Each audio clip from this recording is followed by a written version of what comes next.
வணக்கம். இன்றைக்கி எல்லாருக்குமே ஃபேவரட்டான காரப்பணியாரம், குழிப்பணியாரம்னு சொல்லுவோம் இல்லைங்களா, அது எப்படி செய்யலான்னு பார்க்கலாம். இதுக்கு எந்த ஒரு சைடிஷ்மே தேவையில்லை. இல்லை சைடிஷ் வேணும்னா தேங்காய் சட்னி, கார சட்னி எல்லாத்துக்கூடி வச்சு சாப்பிட்றதுக்கு ரொம்பவே பர்ஃபெக்டாக இருக்கும். ஸ்நாக்ஸாவோ, பிரேக்ஃபாஸ்ட்டாவோ, டின்னராகவோ சாப்பிட்றதுக்கு ரொம்ப அருமையாக இருக்கும். சின்ன சின்ன டிப்ஸ் எல்லாம் சொல்லியிருக்கேன், அதைப்படியே செய்யுங்க. அதுக்கு முன்னாடி உங்களுக்கு குக்கிங் பிடிக்கும்னா நம்ம சேனலை சப்ஸ்கிரைப் பண்ணிக்கோங்க. அடிக்கடி வீடியோஸ் வரும். வாங்க எப்படி செய்யலான்னு பார்க்கலாம். அதுக்கு ஒரு பேனில் கொஞ்சமாக எண்ணெய் விட்டுக்கலாம். ஒரே 1 டேபிள் ஸ்பூன் அளவுக்கு எண்ணெய் விட்டுக்கோங்க.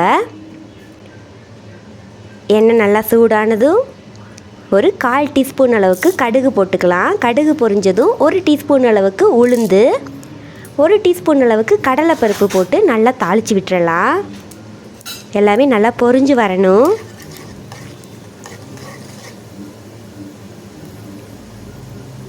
கூடவே ஒரு பெரிய வெங்காயம் எவ்வளோ சின்னதாக கட் பண்ண முடியுமோ அவ்வளோ சின்னதாக கட் பண்ணி அதையும் ஆட் பண்ணிக்கோங்க. கூட காரத்துக்கு ஏற்ற மாதிரி பச்சை மிளகாய், நான் 1 பச்சை மிளகாய் ஆட் பண்ணியிருக்கேன். போட்டுட்டு நல்லா வதக்கி விட்டுருங்க. இப்படி வதக்கி நம்ம மாவில் ஆட் பண்ணும்போது டேஸ்ட் ரொம்பவே நல்லாயிருக்கும்.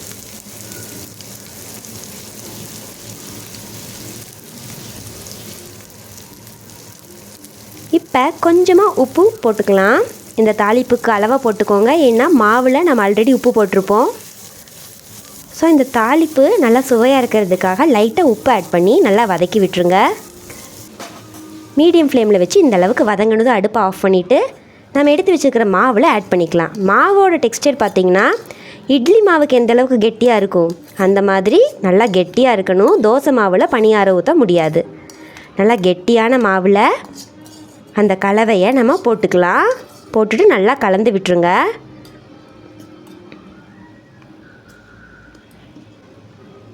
இப்போ நம்ம பணியாரக்கல்லை அடுப்பில் வச்சுட்டு நல்லா சூடு பண்ணிக்கலாம். நம்ம பணியாரம் வந்துட்டு எப்போயாவது ஒரு டைம் தான் செய்யும்போது நல்லா வராது. ஸோ இந்த மாதிரி வெங்காயம் வச்சுட்டு லைட்டாக அந்த குழியிலெல்லாம் தடவி விட்டு அதுக்கப்புறம் பணியாரம் ஊற்றினோம்னா நமக்கு மாவு ஒட்டாமல் வரும். இப்போ பணியாரக்கல் சூடானதும் எண்ணெய் ஊற்றிக்கலாம். எண்ணெய் பார்த்திங்கன்னா ஒவ்வொரு குழிலையும் ஒவ்வொரு டீஸ்பூன் அளவுக்கு ஊற்றி சுடும்போது தான் நல்லா மொறுமொறுப்பாக பணியாரம் வரும். அது மட்டும் இல்லாமல் அந்த எண்ணெய் அந்த குழி ஃபுல்லாக படுற மாதிரி தடவி விட்டுக்கோங்க. நான் கடலெண்ணெய் யூஸ் பண்ணியிருக்கேன், நல்லா மணமாக இருக்கும்.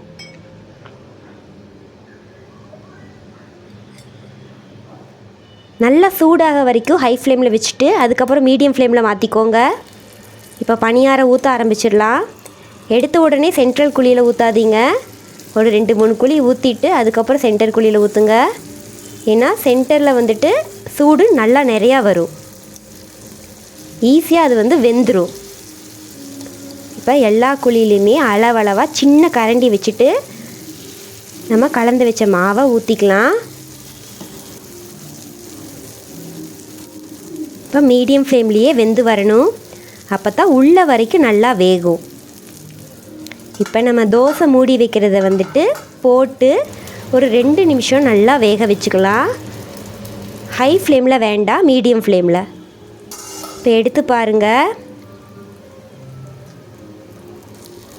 இந்த மாதிரி கோல்டன் ப்ரௌனில் நல்லா வெந்து வந்திருக்கும். இப்போ எல்லா பணியாரத்தையுமே நம்ம திருப்பி போட்டுடலாம். மைல்டாக இந்த மாதிரி ஒரு ஸ்பூன் வச்சு திருப்பினோம்னா பணியாரம் டேமேஜ் ஆகாமல் வரும்.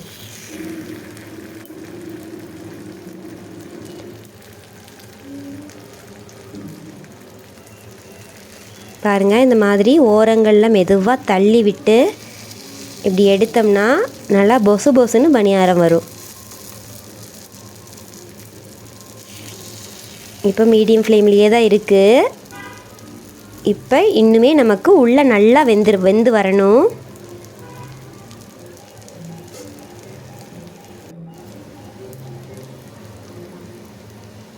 பாருங்கள், பின்னாடி வேகலை. அதனால் இந்த சைடும் நம்ம வேகும்போது ஒரு நிமிஷம் நல்லா வேக வச்சுக்கலாம். இப்போ எடுத்து பாருங்கள், கல்லில் ஒட்டாமல் நல்லா வெந்து வந்திருக்கும். சில பணியாரங்கள் பார்த்திங்கன்னா மேலே வெந்திருக்கும், உள்ளே வேகாது. அது நம்ம ஹை ஃப்ளேமில் வச்சோம்னா அந்த மாதிரி பண்ணும். மீடியம் ஃப்ளேமில் வச்சுட்டு மூடி போட்டு வேக வச்சிங்கன்னா நல்லா பொசு பொசுன்னு வரும். இந்த அளவுக்கு நல்லா வெந்து வந்ததும் நம்ம அடுப்பை ஆஃப் பண்ணிவிட்டு பணியாரத்தை எல்லாத்தையுமே நம்ம எடுத்துடலாம். இந்த மாதிரி எல்லா மாவுகளையுமே நம்ம பணியாரம் தயார் பண்ணோம்னா ரொம்ப மொறு மொறுன்னு வரும்.